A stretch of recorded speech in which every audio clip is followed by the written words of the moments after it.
어, 하나님을 믿는 성도들에게 가끔씩 생기는 의문이 있습니다. 그것은 하나님께서 왜 우리에게 고난을 주실까 하는 의문입니다. 예수를 믿고 신앙생활을 하면 뭔가 지금보다 좀 나아지고 잘 될 것 같고 더 큰 축복과 은혜가 나의 삶 가운데 있을 것 같은데 왜 고난의 파도가 나의 삶에 끊이지 않는 것일까 하는 의문이라는 거죠. 여러분, 왜 하나님께서 우리에게 고난을 주실까요? 왜 광야의 길을 걷게 하실까요?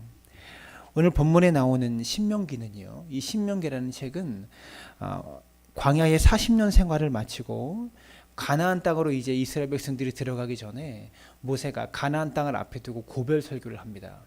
마지막 유언 같은 설교를 3편을 해요. 그 3편의 내용이 신명기 속에 담겨져 있습니다.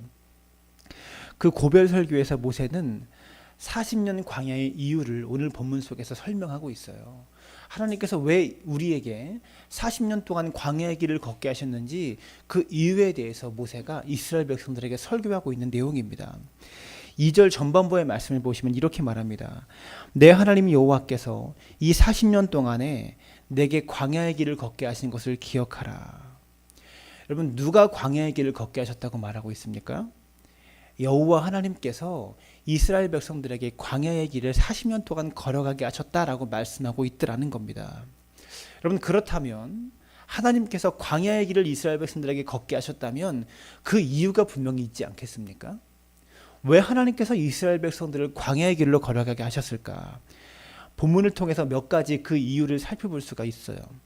첫 번째로 순종을 통해서 우리를 영적으로 건강한 백성을 만드시기 위해서 광야를 걷게 하신 겁니다. 1절을 보십시오. 1절에 이렇게 말합니다.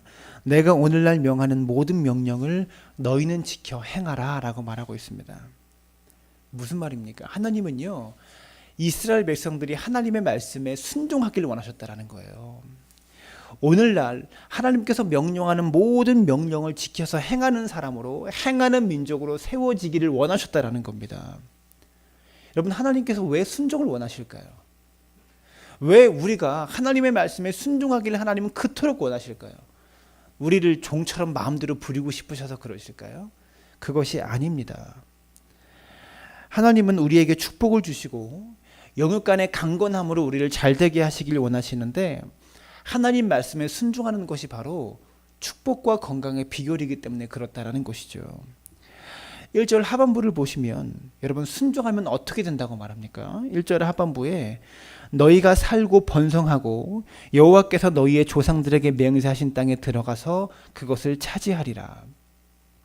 오늘날 명령하는 모든 명령을 지켜 행하면 너희가 살겠고 번성하겠고 약속의 땅에 들어가서 그 땅을 차지하게 될 것이다 라고 말씀하고 있다라는 겁니다. 무슨 말입니까? 하나님께서 우리에게 생명을 주시고 번성을 주시고 조상들에게 맹세하신 약속의 땅에 들어가서 그것을 차지하게 하기 위해서 우리에게 순종을 원하고 계시다라는 겁니다. 요한복음 5장에 보면 38년 동안 중풍병에 걸린 한 병자에게 말합니다. 일어나 내 자리를 들고 걸어가라.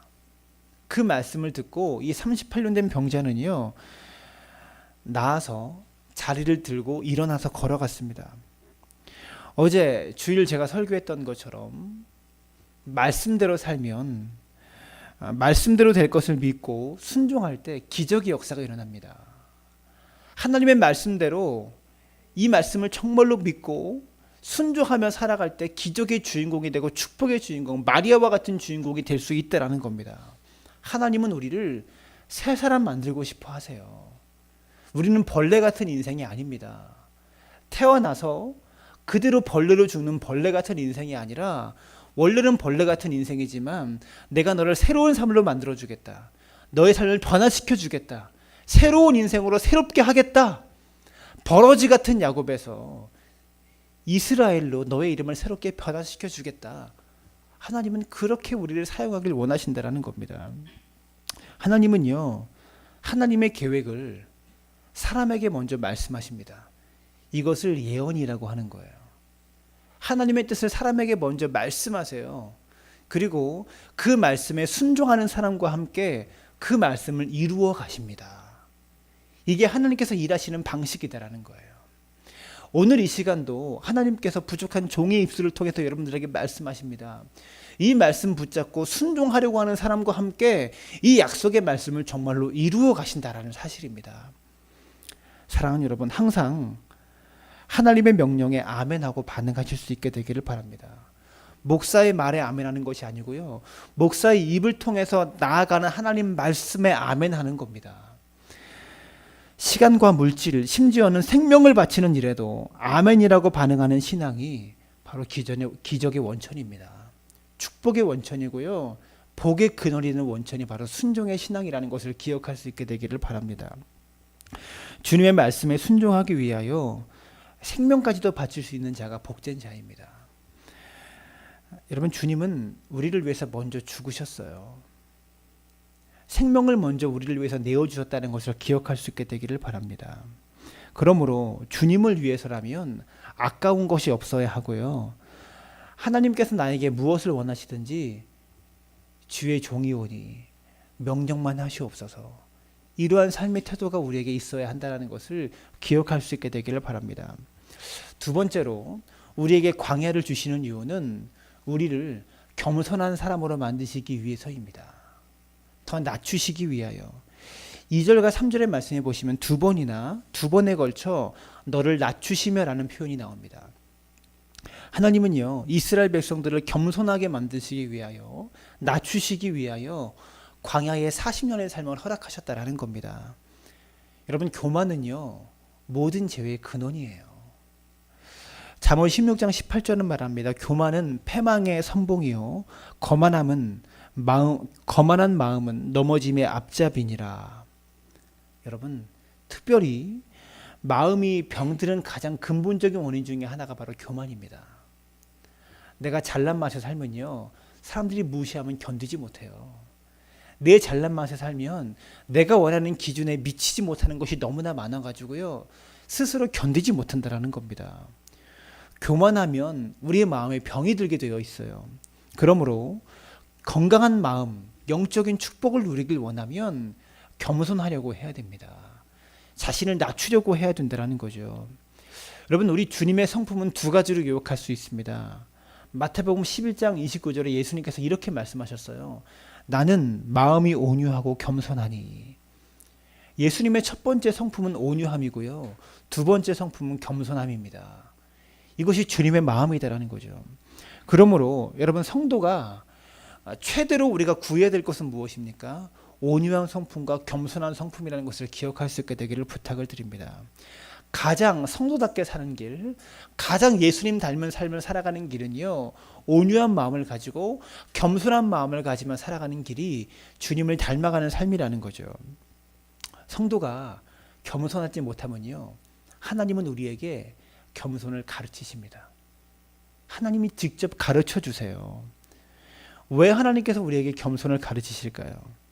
하나님은요, 사랑하는 하나님의 자녀가 망하는 것을 볼 수 없기 때문에 직접 가르치셔서라도 깨우치게 하시길 원하시는 겁니다. 여러 가지의 방법으로 겸손을 가르치십니다. 어떻게 겸손을 가르치실까요? 징계를 통하여 겸손을 가르치시는 겁니다. 이게 하나님의 방법이에요. 교만할 때 그 교만을 깨트리기 위하여 우리에게 징계를 주신다라는 겁니다.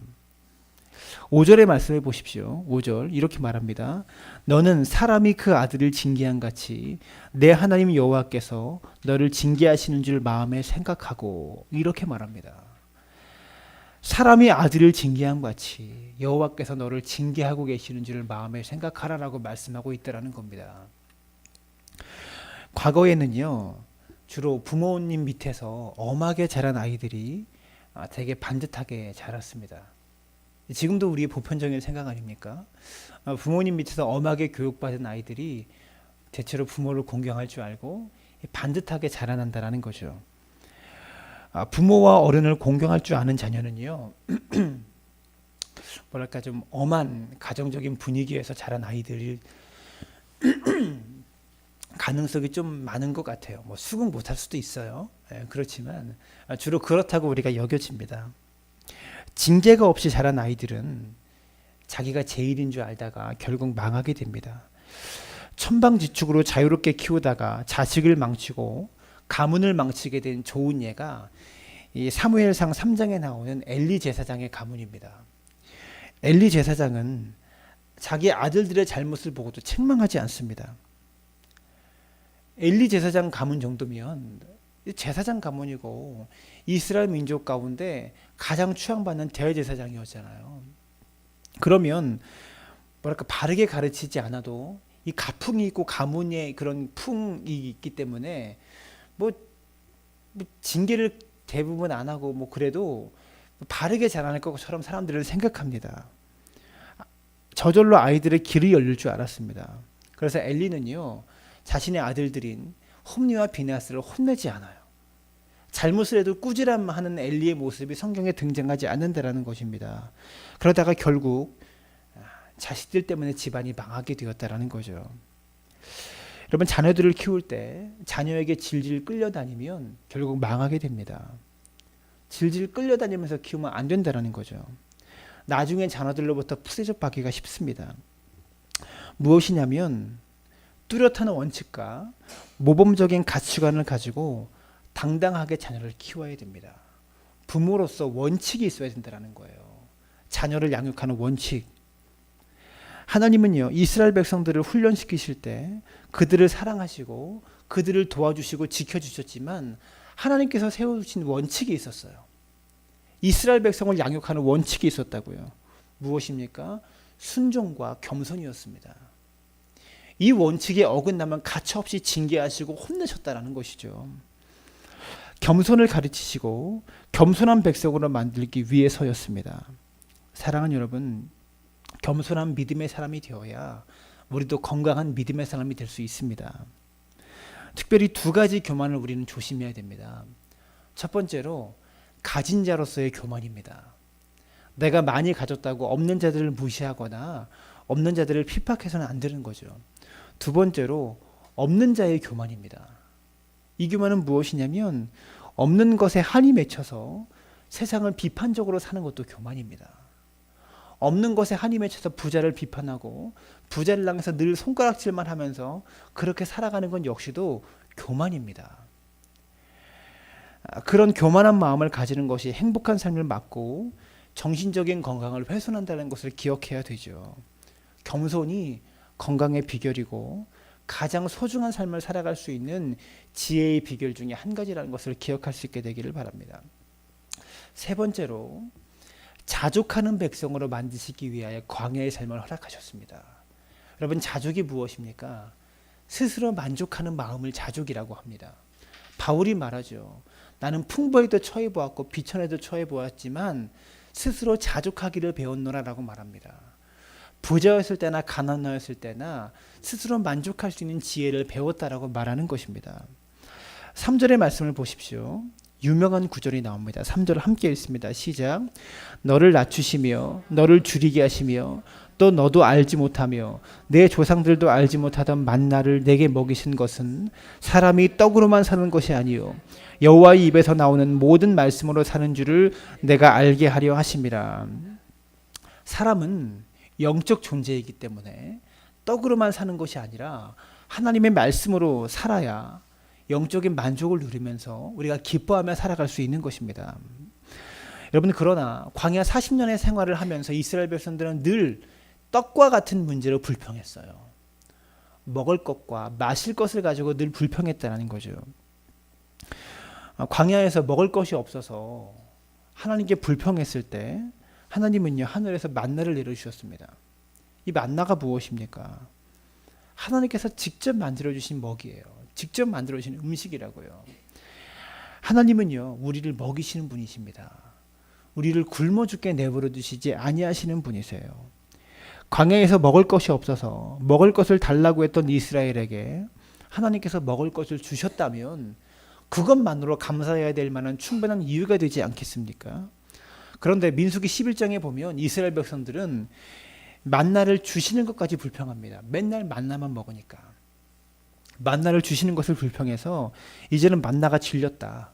고기가 먹고 싶다. 애굽의 생선과 수박과 부추와 파와 마늘이 먹고 싶다. 이렇게 하나님께 불평을 합니다. 그때 하나님께서 어떤 조치를 취하십니까? 우리 한번 찾아볼까요? 민수기 11장입니다. 민수기 11장 18절부터 20절까지 말씀인데요. 우리 함께 찾아보았으면 좋겠습니다.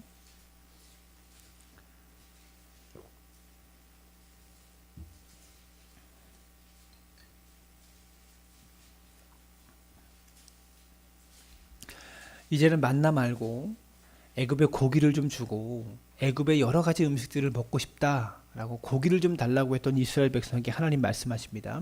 민수기 11장 18절부터 20절까지의 말씀입니다. 함께 읽습니다. 시작. 또 백성에게 이르기를 너희의 몸을 거룩히 하여 내일 고기 먹기를 기다리라. 너희가 울며 이르기를 누가 우리에게 고기를 주어 먹게 하랴. 애굽에 있을 때가 우리에게 좋았다 하는 말이 여호와께 들렸으므로 여호와께서 너희에게 고기를 주어 먹게 하실 것이라. 하루나 이틀이나 닷새나 열흘이나 20날만 먹을 뿐 아니라 냄새도 싫어하기까지 한 달 동안 먹게 하시리니 이는 너희가 너희 중에 계시는 여호와를 멸시하고 그 앞에서 울며 이르기를 우리가 어찌하여 애굽에서 나왔던가 함이라 하라. 여러분 여기서 주목해야 될 것이요, 18절 말씀이 아니라 고기를 주시겠다라는 여호와의 약속인 18절 말씀이 아니라 19절부터 20절까지의 말씀입니다. 놀라운 사실 한 가지를 발견합니다. 그것은 무엇입니까? 하나님께서 마구마구 먹이시는 것이 축복이 아니라 진노의 대상이라는 거예요. 우리가 원 없이 내가 원하는 대로 내 욕심을 마음껏 채울 수 있는 환경에 처하는 것이 결코 복이 아니라는 것입니다. 하나님의 진노 가운데 있는 상태가 마구마구 내가 원하는 것을 자꾸 쓸어담는 상태를 말하는 것입니다. 19절에 보십시오. 하루나 이틀이나 닷새나 열흘이나 20날만 먹을 뿐만이 아니라 냄새도 싫어하기까지 한 달 동안이나 먹을 것이라. 이는 너희 중에 계시는 여호와를 멸시하고 그 앞에서 울며 이르기를 우리가 어찌하여 애굽에서 나왔던가 함이라. 이렇게 말하고 있지 않습니까? 여러분, 사람이 육신적인 존재라면 먹을 것만 마구마구 잘 먹으면 만족할 것입니다. 하지만 사람은 영적인 존재이기 때문에 먹는 것만 가지고 채워지지 않는 존재입니다. 하나님의 말씀을 통하여 우리의 영혼과 삶이 건강하게 단장해야 된다는 거죠. 우리는요, 내 욕심만큼 원하는 대로 마구마구 쓸어 담는 것을 원하지만 여러분, 그것이 결코 복이 아니라는 겁니다. 그게 바로 징계의 또 다른 모습입니다. 성경이 하나님께서 그렇게 말씀하시잖아요. 사랑하는 여러분, 결론적으로 하나님께서 이스라엘 백성들을, 그리고 저와 여러분들을 광야의 길을 걷게 하신 이유는 하나님께서 복을 주시고 싶은, 복을 주실 만한 건강한 축복된 그릇으로 만드시기 위해서였습니다. 본문에 나오는 7절부터 10절의 말씀이 바로 그 말씀입니다. 결국 이스라엘 백성들이 어떻게 됩니까? 10절의 말씀 보십시오. 10절의 결론 이렇게 말합니다. 내가 먹어서 배부르고 내 하나님 여호와께서 옥토를 내게 주셨으므로 말미암아 그를 찬송하리라. 먹어서 배부르고, 사람은요, 먹어도 배부르지 못한 존재가 될 수 있어요. 그런데 먹었는데 배부른 존재가 된다는 거예요.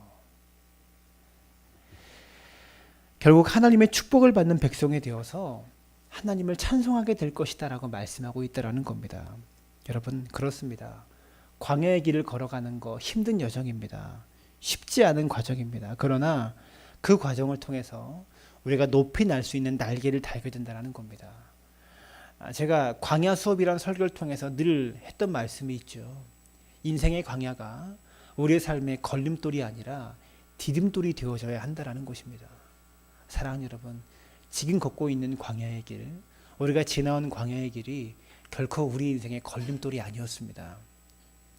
2017년 한 해에 이 광야의 길을 통해서 우리 인생의 디딤돌이 되어질 수 있게 되기를 축복합니다.